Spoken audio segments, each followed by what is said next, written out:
Brief, accurate and important news of today's Saturday.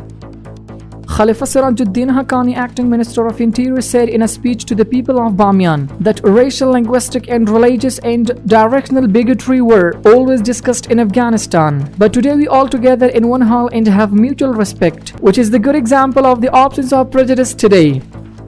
Takashi Okara, Japanese ambassador, said in a meeting with Sohail Shaheen, director of the political office of the Islamic Emirate in Qatar, that Japan support a prosperous and peaceful Afghanistan. In this meeting, bilateral issues of both countries were also discussed.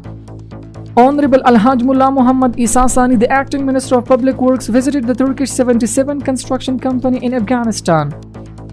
Kabul municipality says to respect religious and Sharia values. The Department of Road Maintenance and Care of Kabul municipality has completed the construction work of a mosque in the country, and the Deputy Director of Urban Services and Environmental Protection of Kabul municipality, Muhammad Khalid Sajistani, added now the mosque is ready for worship. For the first time, 530 people who recovered from drugs graduated from Omid Technical and Vocational Education Center. The spokesperson of the Ministry of Labor and Social Affairs says in a forthcoming, this series will be expanded. Sher Muhammad Abbas Tarakzai, the political deputy of the Ministry of Foreign Affairs, asked the officials of Comair and other airlines to reduce the ticket prices considering the economic situation of Afghans.